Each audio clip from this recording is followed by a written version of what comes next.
नमस्कार दोस्तों, मेरा नाम है राहुल और आपका स्वागत है आपका अपने यूट्यूब चैनल टेक पर। दोस्तों आज की इस वीडियो के अंदर हम बात करने वाले हैं आरएसआईटी से रिलेटेड मोस्ट इंपॉर्टेंट शॉर्टकट की जो आपका आरएसआईटी एग्जाम 12 फरवरी 2023 के अंदर पूछी जा सकती है। एंड दोस्तों अगर आप आरएसआईटी भी नहीं कर रहे हो या फिर और किसी भी एग्जाम की प्रिपरेशन कर रहे हो तो आपके लिए ये शॉर्टकट कीज बहुत ज़्यादा इंपॉर्टेंट होने वाली है, क्योंकि हर एग्जाम के अंदर आपकी जो ये शॉर्टकट कीज है वो पूछी जाती है। फटाफट से वीडियो को स्टार्ट करता है, मैं आपका ज़्यादा टाइम बर्बाद नहीं करता हूँ। एंड दोस्तों मैं आपको बता दूँ, अगर आप एक आरएसआईटी की प्रिपरेशन के लिए इस वीडियो को देख रहे हो तो दोस्तों मैं आपको बता दूँ, कल हमने आपके आरएसआईटी से रिलेटेड इंपॉर्टेंट फुल फॉर्म की क्लास डाली थी। अगर आपने उस क्लास को नहीं देखा तो इस क्लास को जरूर देखना है। दोस्तों मैंने आपको उस क्लास के अंदर बोला था और इस क्लास के अंदर बोल रहा हूँ, अगर आप इस वाली क्लास को और कल वाली जो क्लास जो मैंने आपको फुल फॉर्म से रिलेटेड दी थी, अगर आप उन दोनों को देख जाते हो दोस्तों मैं आपकी गारंटी देता हूँ कि आपके 10+ क्वेश्चन बिल्कुल आपके एग्जाम में करेक्ट होने वाले। शॉर्टकट कीज और फुल फॉर्म से रिलेटेड आपके 10 क्वेश्चन आपको एग्जाम में मिलता है। दोस्तों आज के इस क्लास के अंदर मैं आपको 50+ मोस्ट इंपोर्टेंट फुल फॉर्म बताने वाला हूँ। तो पहली फुल फॉर्म की तरफ बढ़ता है, यानी कि सबसे पहले बढ़ता है सबसे पहली फुल फॉर्म की तरफ। पहले जो फुल फॉर्म है वो है आपके लिए Ctrl+A। तो दोस्तों आपको पता होगा Ctrl+A से क्या होता है कि पूरा जो आपका डॉक्यूमेंट है वो सेलेक्ट हो जाता है, यानी पूरे डॉक्यूमेंट को पूरी फाइल को सेलेक्ट करने के लिए आपको यहाँ पर Ctrl+A दबाना पड़ेगा। इसकी शॉर्टकट कीज होती है। उसके बाद बात करिए Ctrl+B।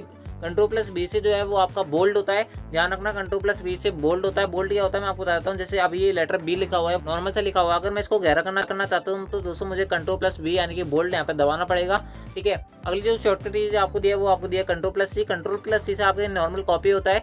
ठीक है, ध्यान रखना Ctrl+C से आपका नॉर्मल कॉपी होगा। अगर जैसे आपका कोई टेक्स्ट है यहाँ पे कॉपी लिखा हुआ, अगर आप इसको सेलेक्ट करना चाहते हो यानी इसको सेलेक्ट करके कॉपी करते हो दोस्तों आपको यहाँ पे Ctrl+C दबाना पड़ेगा। अगर आप इसका फॉर्मेट कॉपी करना चाहते हो तो दोस्तों यहाँ पर आपको Ctrl+Shift+C दबाना पड़ेगा। ध्यान रखना Ctrl+Shift+C दबाना पड़ेगा। एंड पेस्ट के लिए आपको Ctrl+V दबाना पड़ेगा। एंड अगर आप फॉर्मेट पेंट रहेंगे, अगर आपने इसका फॉर्मेट कॉपी किया है तो दोस्तों आपको यहाँ पे Ctrl+Shift+V दबाना पड़ेगा। ध्यान रखना, आगे मैं बताऊंगा इसके बारे में भी। और तो इसके अंदर अगली जो शॉर्टकट की है वो आपके लिए Ctrl+E। Ctrl+E जो है वो आपकी सेंटर अलाइनमेंट के लिए यूज ली जाती है। इंपॉर्टेंट है, मार्क लगा सकते हो आप। मैं आपको केवल इसके अंदर 10 से 12 जो शॉर्टकट कीजिए उन पे मार्क लगवाऊंगा। और अगर आपको भले एक बार याद नहीं हो, लेकिन जो मैं आपको मार्क लगवाऊंगा उनको आप रट की जाना। ठीक है, ये जो है आपके लिए बहुत ज़्यादा इंपॉर्टेंट होगी। ठीक है, अगली जो फुल फॉर्म है यानी कि अगली जो शॉर्टकट कीजिए जो आपसे पूछा जा सकते हैं वो आपके लिए Ctrl+F। Ctrl+F से जो है आपका फाइंड होता है।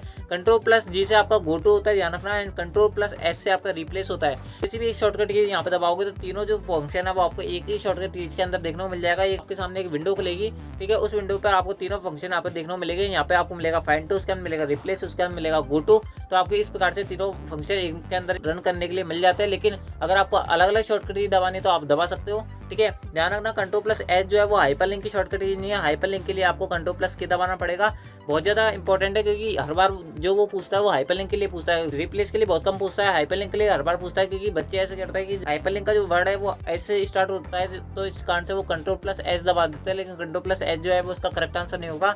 Ctrl+K से आपके हाइपरलिंक आती है। अगली जो फुल फॉर्म है वो आपके लिए Ctrl+I। Ctrl+I से आपका इटैलिक होता है। Ctrl+J से आपका जस्टिफाई होता है। जस्टिफाई क्या होता है, जैसे अगर आपका कोई टेक्स्ट बिल्कुल कोने में बिल्कुल यहाँ पर है या फिर अगर बिल्कुल सेंटर में, तो दोस्तों इसको जस्टिफाई यानी कि इसको फिक्स करने के लिए Ctrl+J दबाया जाता है। उसके बाद में हाइपरलिंक की मैंने आपको शॉर्टकट बता दी। Ctrl+K से आपका हाइपरलिंक आता है, ध्यान रखना। दोस्तों अगली जो शॉर्टकट की जो आपसे पूछा जा सकती है वो आपके लिए Ctrl+N। Ctrl+N से आपका न्यू होती है। उसके अंदर Ctrl+O से आपकी नई फाइल जो है, यानी कि अगर आप कोई भी पिक्चर इंसर्ट करना चाहते हो तो दोस्तों आपको Ctrl+O दबाना पड़ेगा, या फिर आप नई फाइल भी वहाँ से खोल सकते हो। ठीक है, बाकी फुल फॉर्म मैं आपको नहीं बता रहा हूँ जो आपके लिए इंपॉर्टेंट नहीं है। मैं आपको केवल वही फुल फॉर्म बता रहा हूँ जो आप सबके लिए इंपॉर्टेंट है। अगली जो शॉर्टकट की है जो आपसे पूछी जा सकती है वो आपके लिए Ctrl+P। Ctrl+P से आपका प्रिंट होता है। दोस्तों प्रिंट के अंदर ही आपका सेव एज PDF का फॉर्मेट मिलता है, यानी कि अगर आपको कोई भी जैसा आपका डॉक्यूमेंट अगर आप उसको सेव करना चाहते हो PDF के रूप में तो आप वहाँ पर आपको एक ऑप्शन मिलता है। उसके बाद बात करें आपकी Ctrl+S से नॉर्मल सेव होता है, जो आपकी वर्तमान फाइल खुल रखी है, अगर आपने उसके अंदर कोई चेंज किया है तो उसके अंदर आपका सेव हो जाएगा Ctrl+S से। ठीक है, बात करें आपके Ctrl+U से जो है वो आपके अंडरलाइन होता है, ध्यान रखना। Ctrl+U से आपका अंडरलाइन होता है। Ctrl+V से पेस्ट होता है, मैंने आपको पहले बता दिया है। ठीक है, Ctrl+W से अगर आपके सामने कोई भी विंडो खुली हुई है, जैसे कि अगर आप कोई गूगल खुला हुआ है आपके सामने या फिर कोई 2 फाइल खुली हुई है, अगर आप Ctrl+W दबाओगे तो वो एक फाइल जो आपकी सबसे पहले स्टार्टिंग में खुली हुई है वो आपकी बंद हो जाएगी, यानी कि प्रेजेंट के अंदर जो आपकी विंडो आपके सामने खुली हुई है वो क्लोज हो जाएगी Ctrl+W से। या फिर आप या फिर अगर आप Alt+F4 भी दबाओगे तो आपके सामने जो प्रेजेंट के अंदर जो विंडो खुली हुई है वो भी आपकी क्लोज हो जाती है। अगली जो शॉर्टकट की जो आपसे पूछे जा सकते हैं वो आपके लिए Ctrl+X जो कि कट के लिए काम आती है। Ctrl+Y से आपका रीडो होता है, रिपीट होता है, ध्यान रखना। Ctrl+Y से आपका रिपीट होता है, रीडो होता है। Ctrl+Y की तरह काम करता है F4 भी, यानी कि Ctrl+Y और F4 से आपका दोनों से ही क्या होता है, रीडो होता है। ये क्वेश्चन पूछा जा चुका है, इस कारण से मैं आपको बता रहा हूँ। अगला जो फुल फॉर्म है वो आपके लिए Ctrl+Z। कंट्रोल प्लस जी से आपके अंडो होता है, उसकी हम बात करें। अगली जो शॉर्टकट की है वो आपके लिए control plus shift plus greater than, उसके अंदर अगली है control plus shift plus less than. तो दोस्तों मैं आपको बता दूं यहाँ पर अगर ग्रेटर देन हो यानी कि अगर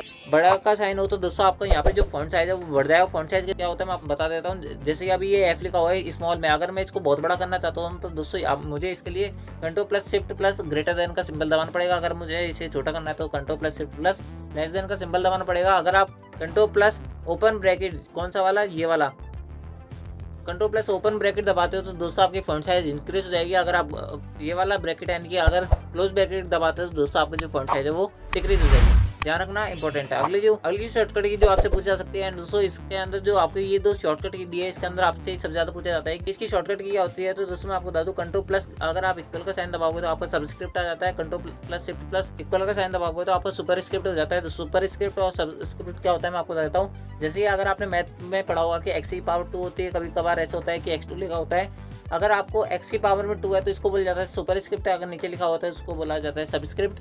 ठीक है, ये पूछे जा चुका क्वेश्चन है, इस कारण से मैं आपको बता रहा हूँ। अगली शॉर्टकट की जो आपसे पूछी जा सकती है वो आपके लिए कंट्रोल प्लस एंटर से जो है आपका पेज ब्रेक होता है, ध्यान रखना। ठीक है, उसके अंदर बात करें अगर आप फुटनोट और एंड नोट की जो आपकी शॉर्टकट की है वो आपके लिए ऑल्ट कंट्रोल प्लस एफ और ऑल्ट कंट्रोल प्लस डी से आपका एंड नोट आता है, ऑल्ट कंट्रोल प्लस एफ से आपका फुटनोट आता है। दोस्तों अगली जो शॉर्टकट की जो आपसे पूछा जा सकती है वो आपके लिए ऑल्ट प्लस F4 से क्या होता है मैंने आपको बता दिया। ऑल्ट प्लस F4 से आपकी कोई विंडो क्लोज होती है जो प्रेजेंट के अंदर ओपन होती है, एंड दोस्तों F5 से आपका रिफ्रेश होता है। F5 से आपकी जो पावर पॉइंट के अंदर प्रेजेंटेशन होती है वो स्टार्ट होती है। शिफ्ट प्लस F5 से जो current slide show presentation start होती है। दोस्तों ये क्वेश्चन मैं आपको हर बार बताता हूँ, ये होता है क्या मैं आपको बता देता हूँ। अगर आपने कोई पावर पॉइंट के अंदर कोई स्लाइड बना रहे हो या फिर प्रेजेंटेशन बना रहे हो तो दोस्तों अगर आप जैसे 5वीं स्लाइड के अंदर हो, अगर आप 5वीं स्लाइड से अपनी प्रेजेंटेशन स्टार्ट करना चाहते हो तो दोस्तों आपको यहाँ पर शिफ्ट प्लस F5 दबाना पड़ेगा। अगर आप स्टार्टिंग से अपनी स्लाइड यानी कि अपनी प्रेजेंटेशन स्टार्ट करना चाहते हो दोस्तों आपको यहाँ पर F5 दबाना पड़ेगा। ध्यान रखना बहुत ज़्यादा इंपॉर्टेंट है। अब शॉर्टकट की जो आपसे पूछी जा सकती है वो है आपके लिए ये वाली, इस पर आप मार्क लगा सकते हो, स्टार लगा सकते हो। विंडोज़ प्लस डी से क्या होता है तो मैं बता दूं, विंडोज़ प्लस डी से आपकी मिनिमाइज और मैक्सिमाइज होता है। यानी कि अगर आपकी कोई विंडो केवल इतनी से को ली है तो दोस्तों अगर आप इसको इतनी बड़ी करना चाहते हो दोस्तों आपको यहाँ पर कंट्रोल विंडोज़ प्लस डी दबाना पड़ेगा। अगर आप इसको छोटा करना चाहते हो यानी कि मिनिमाइज करना चाहते हो दोस्तों आपको यहाँ पे विंडोज़ प्लस डी वापस दबाना पड़ेगा। ठीक है, अगली जो शॉर्टकट की जो आपसे पूछी जा सकती है वो है आपके लिए alt plus tab. Alt plus tab से आपके होता है स्विच बिटवीन ओपन एप्लीकेशन। तो दोस्तों मैं आपको बता दूं इसके अंदर होता ही है कि अगर आप कोई भी दो विंडो खोल रखी है, जैसे अगर आपने एक में तो क्रोम खोल रखा है और दूसरे फाइल के अंदर आपने कोई वर्ड का कोई डॉक्यूमेंट खोल रखा है, अगर आप वर्ड के डॉक्यूमेंट से क्रोम के अंदर जाना चाहते हो, ठीक है, तो दोस्तों आपको क्या दबाना पड़ेगा यहाँ पे ऑल्ट प्लस टैब दबाना पड़ेगा। अगर आप क्रोम से वर्ड के अंदर जाना चाहते हो दोस्तों आपको यहाँ पे ऑल्ट प्लस टैब दबाना पड़ेगा। मैंने आपको जस्ट एग्जाम्पल लिया क्रोम और वर्ड का। बाकी अगर आपके पास कोई भी एप्लीकेशन 3 हो 4 हो, अगर आप उनके बीच में स्विच करना चाहते हो दोस्तों आपको यहाँ पे ऑल्ट प्लस टैब दबाना पड़ेगा। बात करें आपकी अगर जैसे क्रोम के अंदर आपने देखा होगा कि बहुत सारे एप्लीकेशन यानी कि बहुत सारी वेबसाइट खुली होती है नए नए टैब के अंदर, तो दोस्तों अगर आप आपको टैबों के अंदर यानी टैब के अंदर अगर आपको स्विच करना है तो दोस्तों आपको यहाँ पर कंट्रोल प्लस टैब दबाना पड़ेगा। ध्यान रखना, ठीक है। कंट्रोल प्लस टैब से आपकी जो जितने भी ऊपर टैब खुले होते हैं उनके बीच में आप स्विच कर सकते हो, कंट्रोल प्लस W से क्लोज कर सकते हो। And control plus shift plus C से मैंने आपको जैसे ही बताया कि आपकी कॉपी फॉर्मेटिंग होती है। एंड दोस्तों मैं आपको एक शॉर्टकट की जो कि हमेशा पूछी जाती है, आप उसे मार्क लगा सकते हो। उसके अंदर ही आपने देखा होगा कि अगर आप किसी फाइल को डिलीट करते हो तो दोस्तों वो सीधे रिसाइकल बिन के अंदर जाती है। अगर आप उसको चाहते हो कि रिसाइकल बिन में नहीं जाए, कंप्यूटर से परमानेंटली डिलीट हो जाए, तो दोस्तों आपको यहाँ पर शिफ्ट प्लस डिलीट दबाना पड़ेगा। ठीक है, क्या दबाना पड़ेगा? शिफ्ट प्लस डिलीट दबाना पड़ेगा। ध्यान रखना, बहुत ज़्यादा इंपॉर्टेंट है। दोस्तों मैं आपको 2-3 और शॉर्टकट की बताता हूँ जो आपके लिए इंपॉर्टेंट है, इस कारण से आप उनको लिख लेना या उन पर मार्क लगा लेना। एक शॉर्टकट की जो आपसे ऐसे पूछ जाती है कि अगर आपको विंडोज़ के अंदर यानी कि अगर MS वर्ड आपके सामने खुला हुआ है, अगर आप उसके अंदर नया डॉक्यूमेंट इंसर्ट करना चाहते हो यानी कि कोई नया डॉक्यूमेंट ओपन करना चाहते हो दोस्तों आपको यहाँ पे कंट्रोल प्लस N दबाना पड़ेगा। ध्यान रखना। एंड दोस्तों अगर आप MS पावर पॉइंट के अंदर डुप्लीकेट स्लाइड लेना चाहते हो दोस्तों आपको यहाँ पे कंट्रोल प्लस N दबाना पड़ेगा। ध्यान रखना, इंपॉर्टेंट है, इस कारण से मैंने आपको बता रहा हूँ। यहाँ पर आप स्टार लगा सकते हो, कंट्रोल प्लस M आपको यहाँ पे दबाना पड़ेगा। ठीक है, तो दोस्तों ये थे आपके RSIT से रिलेटेड मोस्ट इंपोर्टेंट शॉर्टकट की जो कि आपके RSIT एग्जाम 12 फरवरी 2023 के अंदर पूछे जा सकते हैं। ठीक है दोस्तों, मैंने आपको सारी इंपॉर्टेंट शॉर्टकट की आपके एग्जाम से रिलेटेड मैंने आपको सारी बताई। अगर आपने अब तक वीडियो को लाइक नहीं किया तो वीडियो को लाइक कर देना है, चैनल को सब्सक्राइब कर लेना, क्योंकि आपको RSIT से रिलेटेड अच्छा कंटेंट या फिर आप किसी भी एग्जाम के प्रिपरेशन कर रहे हो तो आपके लिए जो क्लास है बहुत ज़्यादा इंपॉर्टेंट होने वाली है। अगर आपने फुल फॉर्म वाली क्लास भी नहीं लिया तो उनको ले लेना। मैं आपकी गारंटी देता हूँ कि आपको 10+ क्वेश्चन आपके एग्जाम में वहाँ से मिलने वाले हैं, तो इस कारण से आप इन दोनों क्लास को मिस मत करना। दोस्तों आई होप आपने इस वीडियो को शुरू से एंड तक देखा होगा। एंड दोस्तों आपको ये क्लास किस लगी आप हमें कमेंट में जरूर बताना। अगर आपको इस क्लास की PDF चाहिए यानी कि ये वाली अगर आपको PDF चाहिए तो आप हमें सिंपली कमेंट कर देना, हम आपको फुल जो ये PDF है वो प्रोवाइड करवा देंगे। एंड दोस्तों आपको वीडियो कैसा लगा आप हमें कमेंट में जरूर बताना। Thanks for watching, thank you.